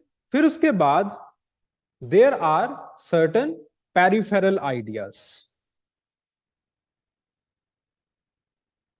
वो आपको पता होना चाहिए। जैसे फॉर एग्जाम्पल हमने डार्विन की थ्योरी की, डार्विन की थ्योरी के अंदर हमने पहले कोर आइडिया के ऊपर बात की। फिर उसके बाद there were these peripheral ideas. Peripheral idea, Darwin ये नहीं बता रहा है, डार्विन ने ऐसा कर दिया, डार्विन ने हमें वो नहीं बताया है, डार्विन ने हमें इनहेरिटेबिलिटी के बारे में नहीं बताया है। These are the peripheral ideas, and eventually these peripheral ideas it lead to the development of the new theory that was known as the synthetic theory of evolution। ठीक है भाई, ऐसा ही हुआ है। तो बेसिकली आपके पास कोई भी थीम आती है तो उसके अंदर पहले कोर आइडिया को डिस्कस करना बहुत इंपॉर्टेंट रहता है। ठीक है, सो आपके पास आज जो है वो हम बेसिकली आपके कोर आइडियाज को डिस्कस कर रहे हैं। These are the core ideas that what primate is, या फिर वो किस तरह से आप प्राइमेट एवोल्यूशन को डिफाइन कर सकते हो। ठीक है, फिर उसके बाद जो है then there are certain peripheral ideas. Peripheral ideas जो कि इस ट्रेंड के कई जो है वो अगेंस्ट भी चले जाएंगे, कई कहेंगे कि ऐसा बिल्कुल नहीं होता है, ये ट्रेंड ही गलत है, इसके अंदर ये नहीं है, इसके अंदर वो नहीं है। ठीक है, कोई कहेंगे कि आपके पास जो है वो अगेन जो जिस प्राइमेट की आप बात कर रहे हैं he is no true primate, auditory bulla जो है वो फला फला प्राइमेट के अंदर नहीं है, एक्सेट्रा एक्सेट्रा। तो ऐसी बातें जो है वो अगेन चलती रहेंगी, they are known as the peripheral ideas. Okay, got the point? तो आपके पास जो है वो इन चीजों को थोड़ा सा याद रखिएगा। आगे आने वाले जितने प्राइमेटोलॉजी के चैप्टर्स होंगे एंड तक, वो इन्हीं आइडियाज के ऊपर जो है वो चलने वाले हैं। ठीक है भाई? और इवन जब आपका क्वेश्चन आपसे पूछा भी जाता है तब भी आपका यही एक दिमाग के अंदर जो है वो बात होनी चाहिए कि पहले जो क्वेश्चन के अंदर पूछा गया है कोर आइडिया, हम उसको डिस्कस करते हैं, फिर उसके बाद पेरिफेरीज को जो है वो लिखते रहे। ठीक है, जब ब्रेनस्टॉर्म करना है या फिर ब्रेनस्टॉर्मिंग एक्सरसाइजेज आपने करनी है, तो again in the brainstorming exercises ये चीज जो है वो आपको ध्यान में होनी चाहिए। ओके, कि इसका पहले जो कोर है वो हम कोर लिखते हैं पहले, फिर उसके बाद क्रिटिसिज्म ये वो किसने किसके बारे में क्या कहा, वो बाकी बात वाली जवाब बातें हैं। ठीक है, गॉट द पॉइंट। उसी के साथ साथ there are certain social and ecological trades, कि आपका जो आर्बोरियल लाइफस्टाइल है वो जो है वो इवॉल्व हुआ है over the period of time. ठीक है, जो आपकी सोशल स्ट्रक्चर्स हैं वो और ज्यादा कम्प्लेक्स हुई हैं। ग्रूमिंग एंड केयर गिविंग जो है वो आपके अंदर इवॉल्व हुई है। ग्रूमिंग का मतलब क्या है कि आपने सामने वाले, ग्रूमिंग एंड केयर गिविंग का मतलब क्या होता है कि आपने सामने वाले को जो है वो निहारना शुरू कर दिया है, सामने वाले की जो सेहत है उसका ध्यान रखना शुरू कर दिया है, प्लस आपने अपनी सेहत का जो है वो ध्यान रखना शुरू कर दिया है। That is known as the grooming and care giving. ठीक है, grooming and care giving it is a primary mechanism through which the family और the society it is formed. ठीक है, जनरली आप मंकीज के अंदर देखते हो या फिर आप लंगूर्स के अंदर देखते हो, that grooming it is a primary social behaviour that is there. ठीक है, और इसी ग्रूमिंग की वजह से, इसी सोशल बिहेवियर की वजह से वो एक दूसरे के साथ इमोशनली अटैच रहते हैं। जेन गुडल ने चिंपैंजी के अंदर काम किया, तो जेन गुडल कहती हैं कि चिंपैंजी जो हैं वो वाइल्ड ग्रूमिंग, जो स्मेल्स आती हैं उनको भी वो याद रख पाती हैं, और वो स्मेल्स के थ्रू जो, जब वो ग्रूमिंग कर रही होती हैं तो उन स्मेल्स के थ्रू जो है वो एक दूसरे के साथ अटैच्ड रहती हैं, एंड थ्रू दो smells they are able to recognize the people, or they are able to recognize the social relationship through which they were associated with that particular individual। जैसे फॉर एग्जाम्पल उन्होंने एक chimpanzee के जो है वो उदाहरण दिया था अपनी किताब के अंदर। तो उन्होंने कहा, और एक जो उनकी आदत हुआ करती थी वो ये हुआ करती थी कि चिंपैंजी को जनरली जो पहले काम हुए थे उन्होंने चिंपैंजी को जो है वो नंबर से दिखाया था, सब्जेक्ट 1 2 3 A, कुछ इस तरह से जो है वो उन्होंने लिखना स्टार्ट किया था उसको। जेन गुडल जो है वो चिंपैंजी को नाम देती थी, एक चिंपैंजी का नाम जॉन था। ठीक है, तो ऐसे करके उन्होंने नाम दिए थे चिंपैंजीज को। तो उन चिंपैंजीज को जो है वो उन्होंने दिखाया कि जब आपके पास जो जॉन है वो लूसी से बहुत टाइम बाद मिला, he was able to recognize a Lucy, और देन रिकॉग्नाइज करने के बाद, हाँ हाँ, Sir, is this similar to the concept of pheromones in insects? मतलब एग्जैक्टली वही सेम। नहीं नहीं, वो हाँ हाँ हाँ हाँ बिल्कुल बिल्कुल, वहां से तो काफी सेम है। जो वो कंसेप्ट है that is linked with food, कि फूड आप ओके कैसे कैच करते हो। ओके। ठीक है, it is linked with the social behaviour, बस ये डिफरेंस है। ठीक है, तो बेसिकली अगेन वहां पे जो है वो जेन गुडल ने बेसिकली वही चीज बताई है कि आपके पास जो है वो they are able to, he was able to recognise her. और कैसे पता चला कि वो जो है वो स्मेल से ही रिकॉग्नाइज कर सकता था? Because he again started to grooming her. ठीक है, ग्रूमिंग वगैरह जो है वो करनी स्टार्ट कर दी। ठीक है, ताकि शनाख्त जो है वो पक्की हो सके। ठीक है, तो इस तरह से आपके पास जो है वो again over the period of time, जैसे जैसे जो है वो आपके पास एवोल्यूशन हुआ है, आपका जो एक ग्रूमिंग पैटर्न है और आपका जो कोऑपरेटिव केयर गिविंग है, ये आपके अंदर खास करके प्राइमेट्स के अंदर जो है वो शुरू हुआ है। एंड बिकॉज ऑफ दिस एक सोशल ऑर्गेनाइजेशन जो है वो आपके अंदर बनी है। ठीक है, देन सिमिलरली आपके पास जो ट्रॉपिकल डिस्ट्रीब्यूशन है, वो ज्यादातर इनका जो है वो ट्रॉपिकल डिस्ट्रीब्यूशन रहता है between the Cancer and Capricorn ही जो है वो प्राइमेट्स रहे। ठीक है, हो सकता है कि पहले बाहर रहे हो, but eventually they have died out, और आजकल जो है वो आपको यहीं पे जो है वो ज्यादातर प्राइमेट्स दिखाई देते हैं। ठीक है, so this is what has happened to the primates till now. ठीक है, so this is the last topic जो कि हम आज कवर करेंगे। Okay, the major hypothesis about the primate origin. तो जो पहला क्वेश्चन आता है, तो अब तक जो हमने किया था that was the definition of the primates, और फिर उसके बाद हमने जो प्राइमेट्स हैं उनके अंदर एवोल्यूशनरी ट्रेंड्स जो है वो किस तरह से देखे हैं। ठीक है, फिर उसके बाद हमारे दिमाग में एक भोला सा सवाल जो है वो और आता है, वो ये आता है कि आपके पास आखिर ऐसी नेचर को जरूरत ही क्या पड़ी कि ऐसे जो प्राइमेट्स हैं या फिर इस फैमिली को जो है वो हम नेचर ने जो है इवॉल्व किया है या फिर बनाया है। ठीक है, ऐसी सिचुएशंस क्या थी आखिरकार। जैसे फॉर एग्जांपल हम जब ह्यूमन एवोल्यूशन की बात कर रहे थे या फिर ह्यूमन बाइपेडलिज्म की बात कर रहे थे, तो वहां पे अगेन हम ह्यूमन के एवोल्यूशन की या फिर उसके बाइपेडल होने की जो थ्योरी है उसके बारे में बात करते थे। ठीक है, उसके अंदर हमने सेवाना हाइपोथेसिस किया कि कैसे जो है वो सेवाना फॉरेस्ट बनने के कारण जो है वो आपके पास ह्यूमन बीइंग्स का जो बाइपेडल लोकोमोशन है या फिर आपके पास स्टेलोपिथिकस का बाइपेडल लोकोमोशन जो है वो इवॉल्व हुआ है। This is what we have thought till now, या फिर आपके पास हमने ये हाइपोथाइज किया था, ये थ्योराइज किया था। उसी तरह से देयर आर दीज थ्योरीज जो कि हमें प्राइमेट के एवोल्यूशन के बारे में जो है वो बताती है। ठीक है, तो हमें जो है वो ये अभी तक पता चला है कि प्राइमेट्स के अंदर ये कुछ ट्रेट्स जो है वो इवॉल्व हुए हैं over the period of time. ठीक है, हमारा जो है वो अपने पेरेंट्स के ऊपर डिपेंडेंसी बढ़ी है, हमारी आंखें सामने की तरफ हुई हैं, हमारा जो स्नाउट है वो रिड्यूस हुआ है, जो सेंस ऑफ स्मेल है वो कम हुआ है, हमारी विजन के अंदर कलर्स आ चुके हैं, हमारी आईज जो है वो पूरी तरह से अब प्रोजेक्टिंग है, प्रोटेक्टेड हैं with the help of the bony ridges, etcetera etcetera etcetera etcetera. Locomotion के अंदर बहुत सारी चेंजेस आ गई हैं। तो ये चीजें जो है वो आखिरकार हमारे पास आई ही क्यों हैं, तो इसको समझाने के लिए there are different hypothesis. Now these topics they are known as the peripheral topics. ठीक है, अब ये पेरिफेरी की बातें हैं।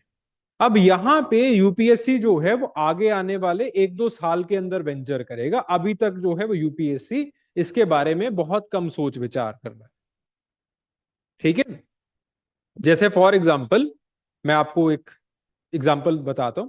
यूपीएससी अब तक जो है वो पूछ रहा था कि इंसान के अंदर बाइपेडलिज्म या फिर इंसान के अंदर जो है वो बाइपेडलिज्म की वजह से क्या चेंजेस आई है।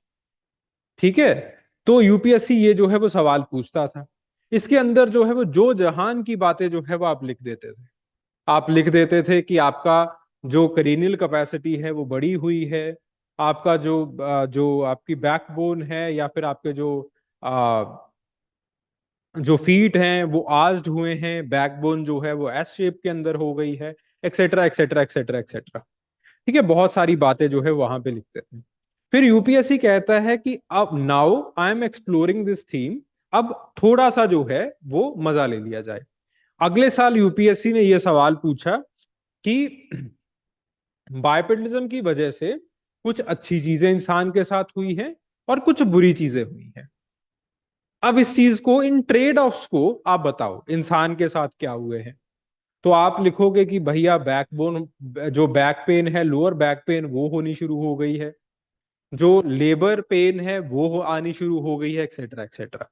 फिर यूपीएससी कहेगा कि चलो एक और सब टॉपिक को एक्सप्लोर कर लिया, अब एक और को करते हैं। तो फिर यूपीएससी जो है वो आगे वेंचर करता है और वो पूछता है कि आखिरकार इंसान बाइपेडल क्यों हुआ है। ठीक है, तो वहां पे फिर आप इन हाइपोथेसिस को जो है वो एक्सप्लोर करते हैं। सेवाना हाइपोथेसिस है, प्रोविजनिंग हाइपोथेसिस है लव जॉय का, उसको जो है वो आप एक्सप्लोर करोगे। उसी तरह से एवोल्यूशनरी ट्रेंड से अभी तक सवाल पूछे जा चुके हैं। अब यूपीएससी जो है वो इन आने वाली चीजों के बारे में जो है वो बात करें।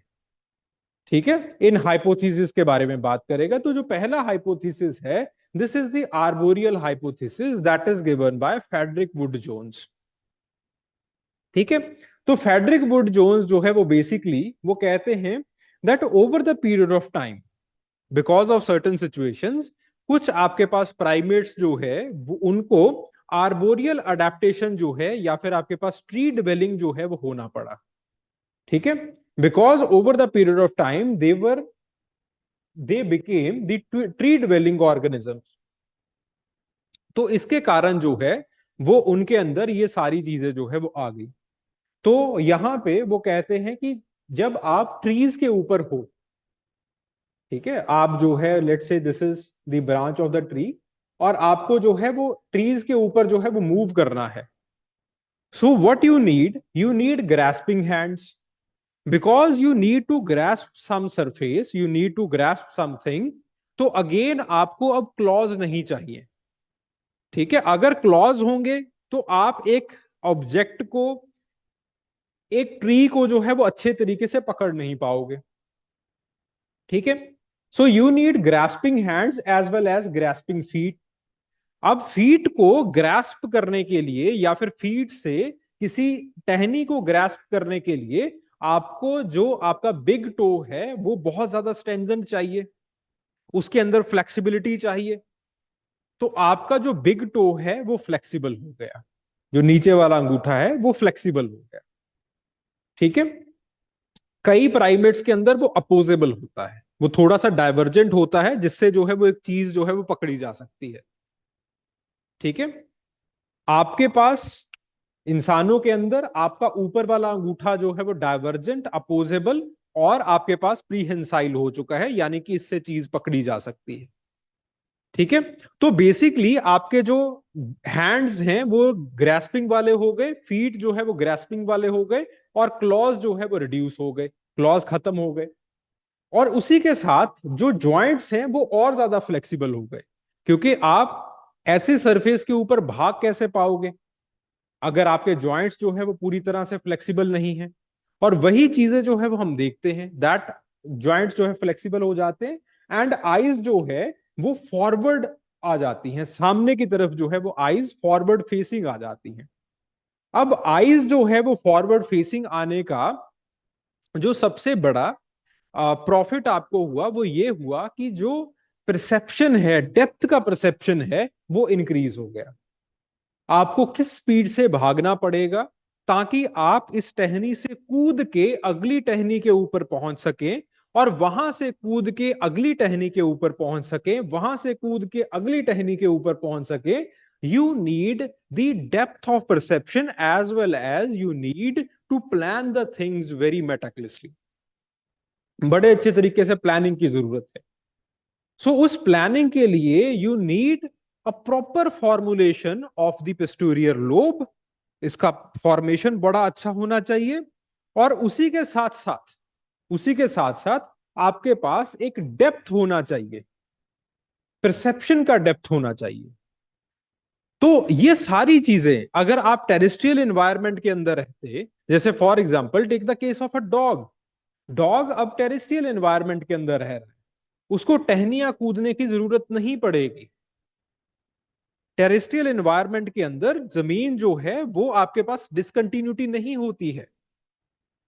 ठीक है, तो उसको उतनी परसेप्शन की जरूरत नहीं, क्योंकि उसको उतनी परसेप्शन की जरूरत नहीं तो जो लेटरल आईज हैं, जो साइड बेस के ऊपर आईज हैं, वो बेचारा उससे जो है वो काम अच्छे तरीके से चला रहा है, उसको कोई प्रॉब्लम नहीं आ रही है। ठीक है, ऑन द अदर हैंड अगर आर्बोरियल क्लाइमेट के अंदर हो या फिर आर्बोरियल एनवायरनमेंट के अंदर हो तो basically you need a depth of perception. ठीक है, so your eyes it were forward facing. ठीक है, उसी के साथ साथ हैंड्स जो है वो प्रीहेंसाइल हो गए, चीजों को पकड़ने के लिए हो गए, जॉइंट्स फ्लेक्सिबल हो गए। ठीक है, because so that you are able to navigate the canopy. ठीक है, सो आपके पास ये जो सारी की सारी चीजें हैं वो बननी शुरू हो गई एंड बिकॉज ऑफ दैट आपकी परसेप्शन को और ज्यादा अच्छा करने के लिए आपका जो हेड है वो एसिफलाइज हो गया, हेड जो है वो धीरे धीरे से बड़ा होना शुरू हो गया। ठीक है, इसी हेड के बड़ा होने की वजह से आपके पास जो है वो डिपेंडेंस आपके पेरेंट्स के ऊपर इंक्रीज हो गया। सो बेसिकली आर्बोरियल हाइपोथेसिस जो है, जो कि फेडरिक वुड जोन्स का हाइपोथेसिस है, वो ये कहता है that eventually because of certain environmental conditions आपको पेड़ों के ऊपर रहना पड़ा, प्राइमेट्स को पेड़ों के ऊपर रहना पड़ा, जिस वजह से प्राइमेट्स के अंदर ये कुछ एवोल्यूशनरी ट्रेंड्स जो है वो इनिशिएट हुए। जब ये एवोल्यूशनरी ट्रेंड्स प्राइमेट्स के अंदर इनिशिएट हुए, this led to the evolution of other traits, and those other traits they led to the evolution of the other traits, and eventually हमें जो है ये वाले जो आपके पास ट्रेंड्स हैं एवोल्यूशन के, वो आपके प्राइमेट्स के अंदर जो है वो दिखाई देते हैं। ठीक है, so this is the first logic और द फर्स्ट हाइपोथेसिस, जिसको हम कहते हैं the arboreal hypothesis of Wood Jones. Then उसके बाद बात आती है द विजुअल प्रिडेशन हाइपोथेसिस की। Visual predation hypothesis it was given by Cartmill, और इसको हम जो है वो कैटमिल हाइपोथेसिस भी कहते हैं। कैटमिल जो है वो जो मेन आइडिया है, जो कोर आइडिया है कैटमिल हाइपोथेसिस का, वो ये है that the primate traits they have evolved for detecting and capturing the insects। अब बेसिकली आप ऊपर तो पहुंच चुके हो, आर्बोरियल एनवायरनमेंट के अंदर पहुंच गए, टहनियों के ऊपर जो है वो आपने रहना स्टार्ट कर दिया, कोई भी प्रीडेटरी प्रेशर हो, कुछ भी हो, we do not know about that, क्योंकि आपके पास 70 मिलियन ईयर्स अगो क्या हुआ, वो एक एनवायरनमेंट रिकंस्ट्रक्ट करना बहुत ज्यादा डिफिकल्ट है। ठीक है, तो due to some evolutionary pressures, due to some predation pressures, आप जो है वो टहनियों के ऊपर आपने रहना स्टार्ट कर दिया। तो Cartmill hypothesis that was given by Matt Cartmill. तो कार्टमिल हाइपोथेसिस जो है वो बेसिकली कहता है कि आपके पास वहां पे जाके आपको सबसे पहले इंसेक्ट्स खाने थे। ठीक है, अब इंसेक्ट्स क्यों खाने थे? 1960 1970 के अंदर अगेन जो हमारी पेलियंटोलॉजिस्ट फाइंड्स हैं प्राइमेट्स के लिए, वो इंक्रीज हुई। हमें जो है वो प्लेसिडेपी फॉर्म्स जो है वो मिलने स्टार्ट हुए, जो कि सबसे पुराने माने जाने वाले प्राइमेट्स जो है वो हुआ करते थे।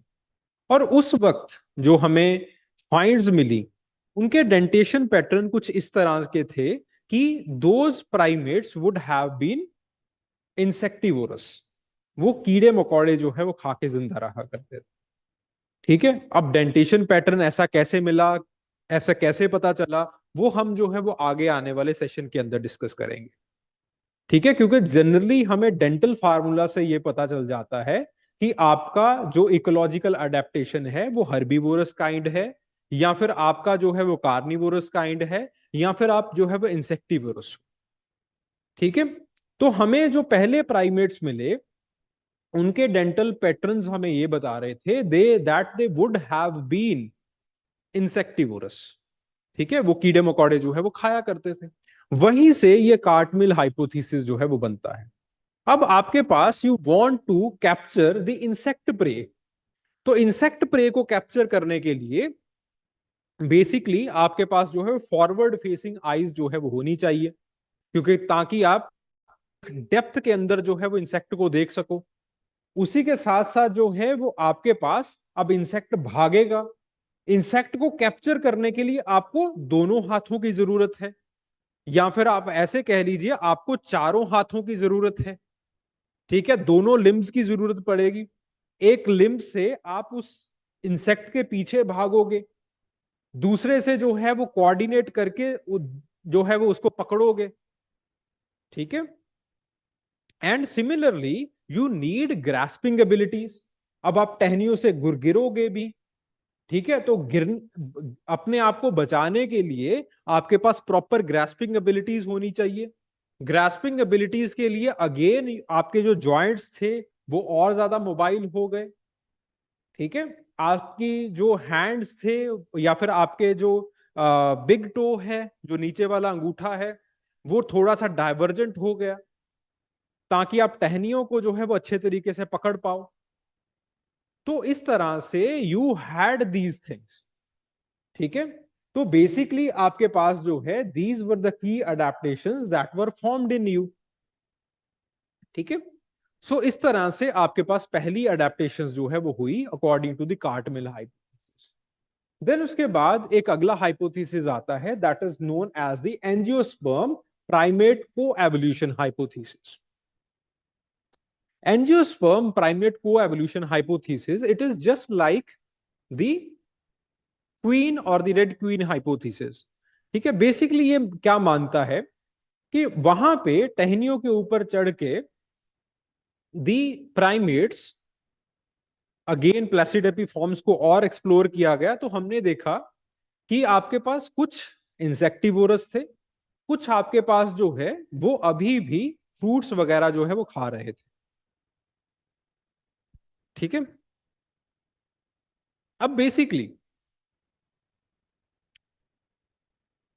ये एंजियोस्पर्म हाइपोथेसिस कहता है कि अगर हम टाइमलाइन देखें of the evolution of the angiosperms, what are the angiosperms, कोई बता सकता है भाई?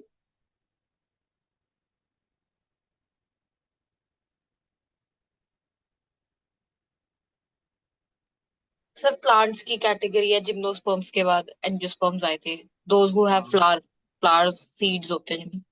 एग्जैक्टली, ठीक है। So they are flowering plants, ठीक है। यहां पे लिख भी रखा है भाई, देख ही लो, ठीक है। इट वाज गिवन बाय, ये जो हाइपोथेसिस है इट इज गिवन बाय सुस्मान। तो बेसिकली अगर टाइमलाइन देखें कि जिम्नोस्पर्म से एंजियोस्पर्म्स के अंदर एवोल्यूशन कब हुआ है, और आपके पास प्राइमेट्स के एवोल्यूशन की बात देखें, तो दोनों जो है वो टाइमलाइन को एग्जिस्ट करती हैं, दोनों एक दूसरे के साथ कोइंसाइड करती हैं। तो बेसिकली ये हाइपोथेसिस क्या कहता है कि आपके पास they started to eat the plants, they जो आपके पास प्राइमेट्स थे जो ऊपर बैठे हुए थे टहनियों वगैरह के अंदर, वो जो है वो फ्रूट्स वगैरह खाते थे। वो एक जगह से दूसरी जगह जाते थे, फ्रूट्स भी खा लेते थे, कुछ जो है वो अगेन फ्लावर्स वगैरह जो उनको मिलता था वो जो है वो खा लेते थे। फ्लावर्स में कुछ कीड़े मकोड़े हुआ करते थे, वो उन कीड़ों को भी जो है वो खा लेते थे, एक्सेट्रा एक्सेट्रा। इस तरह से वो अपना जो रहन सहन है वो चलाया करते थे। This is how they dealt with their life. अब बेसिकली एंजियोस्पर्म्स के अंदर खासियत क्या है कि आपको जब फ्लावरिंग प्लांट्स हैं, फ्लावर्स को पॉलिनेट करने के लिए किसी एजेंट की जरूरत पड़ती है, ठीक है। तो सुस्मान मानते हैं कि जो सबसे पहले एजेंट्स वहां पे बने दे वर दी प्राइमेट्स। और प्राइमेट्स जो है वो इस तरह से विजुलाइज ना कीजिए कि प्राइमेट्स जो है वो बहुत बड़े बड़े लंगूर हैं। उस वक्त प्राइमेट्स जो है वो गिलहरी के साइज के हुआ करते थे, और वो जो गिलहरी के साइज के प्राइमेट्स हैं they were the primary agents for what, they were the primary agents for the pollination, ठीक है। तो आपके पास जो है वो पॉलिनेशन के अंदर, सॉरी, तो वो जो है वो पॉलिनेशन के अंदर जो है वो एक प्राइमरी पार्ट जो है वो प्ले किया करते थे, ठीक है।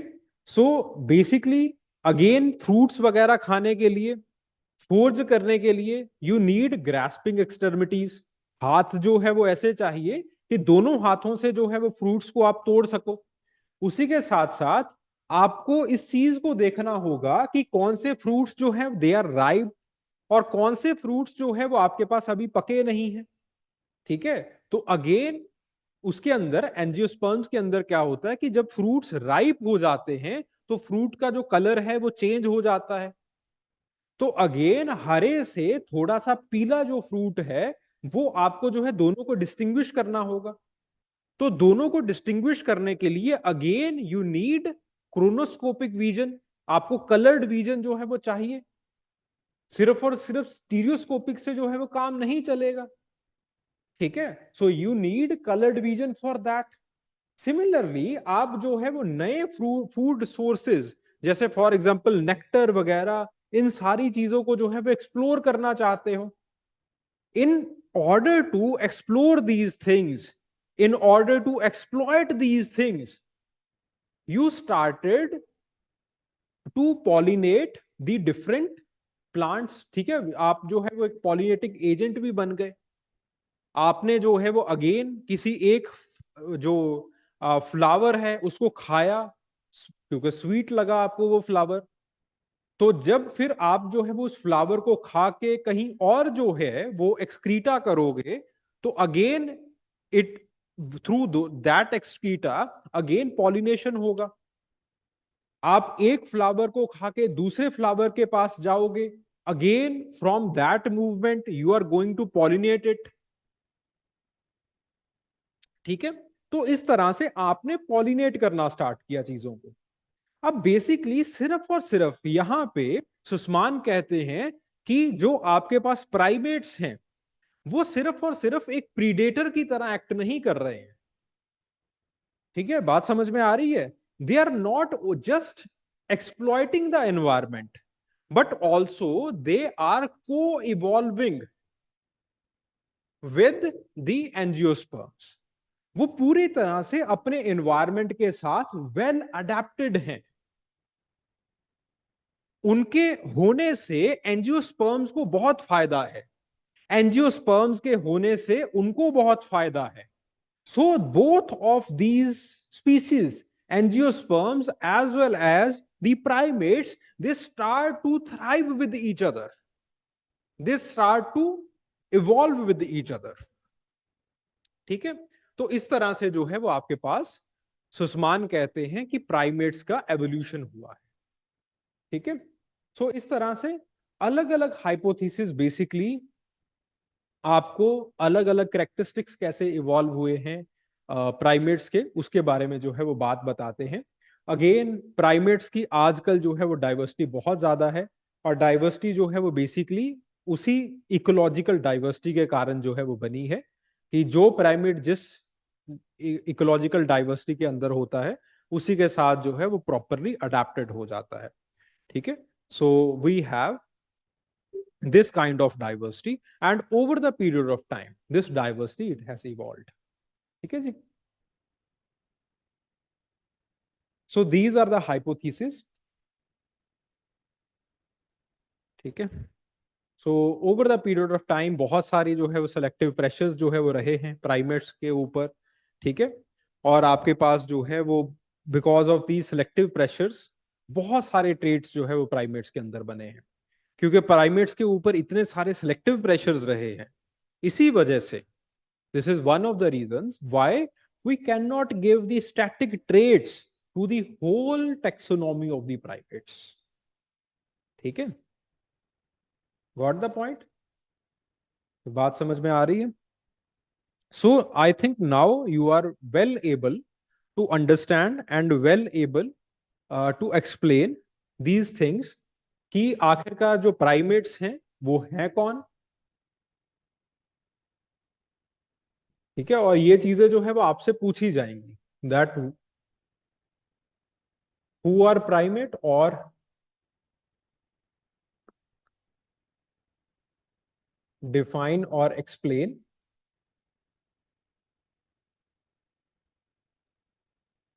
प्राइमेट्स। दूसरा, एवोल्यूशनरी ट्रेंड्स इन प्राइमेट्स। तीसरी चीज, why primates evolved.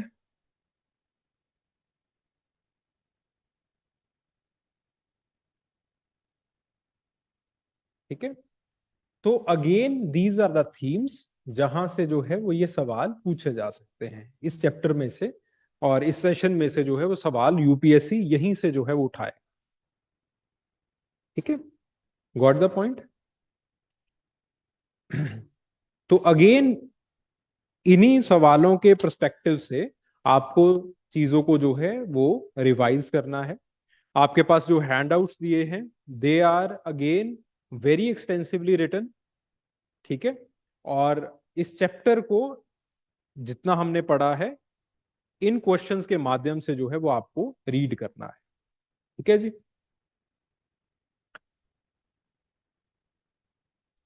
Anybody having any kind of doubt?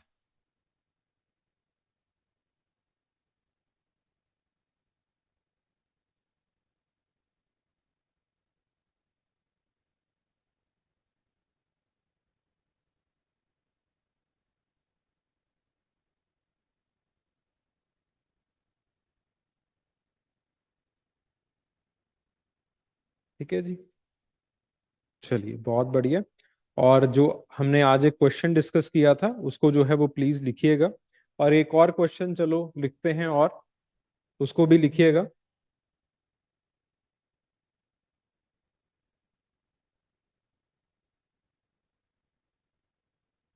Over the period of time, नहीं सीधा करते हैं, थोड़ा सा कहानी नहीं डालते। Primates have evolved in different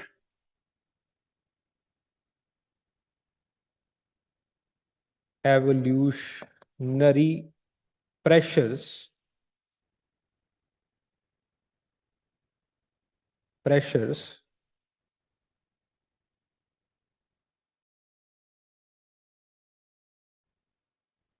explain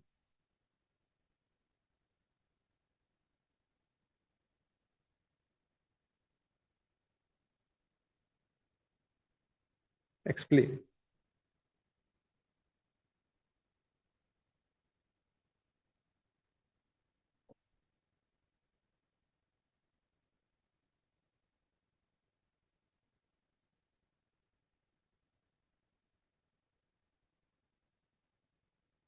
ठीक है,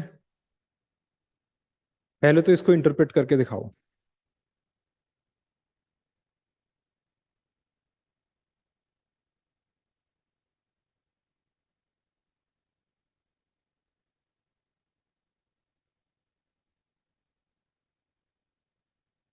हाँ जी, अक्षत, शैलजा, प्रिया, निखिल, इंटरप्रेट करो कि क्वेश्चन क्या क्या रहा है।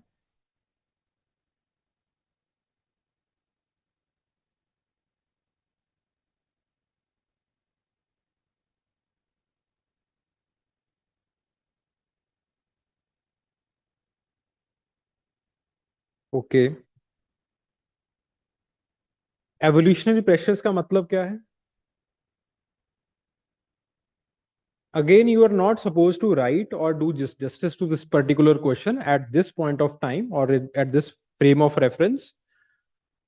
बट मुझे थोड़ा सा क्वेश्चन की कहानी समझा दो कि क्वेश्चन आपसे मांग क्या रहा है।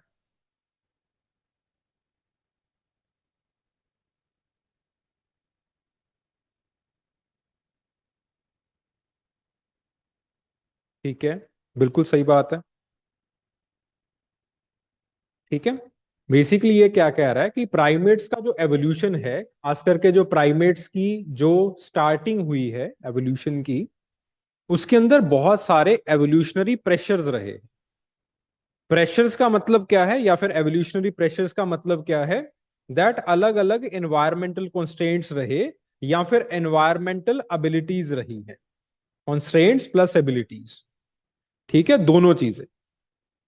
यानी कि बहुत सारी चीजों के मद्देनजर रखते हुए आप वो प्रेशर्स को भी बताओगे, कॉन्स्ट्रेंट्स को भी बताओगे, और जिस तरह से एनवायरमेंट ने आपको एबल बनाया है उसको भी बताओगे। ठीक है, तो जैसे फॉर एग्जांपल पहला एवोल्यूशनरी प्रेशर था that there would have been और there would was high competition on the terrestrial environment, जिस वजह से you started the arboreal living. The second evolutionary pressure it was regarding the diet. ठीक है, diet के regarding दो evolutionary pressures थे प्लेसिडेपिफॉर्म्स के ऊपर। अगेन अलग अलग किन प्राइमेट्स के ऊपर क्या प्रेशर रहा आगे चल के जो है वो हम देखेंगे। डाइट के अंदर आपके पास दो प्रेशर्स थे। पहला था आपके पास you wanted to eat the fruits, आप फ्रूगीवोरस बनना चाहते थे। दूसरा, आप इंसेक्ट्स जो है वो खाना चाहते थे, आप इंसेक्टिवोरस बनना चाहते थे। तो फ्रूगीवोरस बनने के लिए जो है वो अगेन आपने अब क्या क्या अडेप्टेशंस किए उसके बारे में जो है वो बताओगे। आपके कलर्ड विजन हो गई, आपके प्रीहेंसाइल हैंड्स जो है वो बन गए, इंसेक्टिवोरस के लिए डेक्सटेरिटी बढ़ गई आपके अंदर, कोऑर्डिनेशन बढ़ा, अगेन आपके पास जो है बिग टो वो जो है वो आपके पास इवॉल्व हुआ, फ्लेक्सिबल हुआ, जॉइंट्स जो है वो फ्लेक्सिबल हुए, अगेन आपके पास आर्बोरियल एनवायरनमेंट की वजह से जो है वो अगेन जो जो अडेप्टेशंस आपके पास आए हैं वो सारी चीजें जो है वो आप लिखेंगे। ठीक है, उसी के साथ साथ आपके पास देयर वाज दीज एबिलिटीज। ये एबिलिटी किसने बनाई थी? With the help of the angiosperms. कि you evolve with the angiosperms, क्योंकि उस टाइम के ऊपर जो जिम्नोस्पर्म्स हैं they again evolve into the angiosperms. And again primates का जो ये एवोल्यूशन था, या फिर प्राइमेट्स के ऊपर ये एवोल्यूशनरी प्रेशर्स डालना जो है, ये बहुत ज्यादा फायदेमंद था उस वक्त इवॉल्व होने वाले एंजियोस्पर्म्स के लिए, जिस वजह से अगेन आपके पास जो है ये एवोल्यूशनरी प्रेशर्स जो है वो काम किए एंड प्राइमेट्स के अंदर एवोल्यूशनरी ट्रेंड्स जो है वो इनेबल हुए।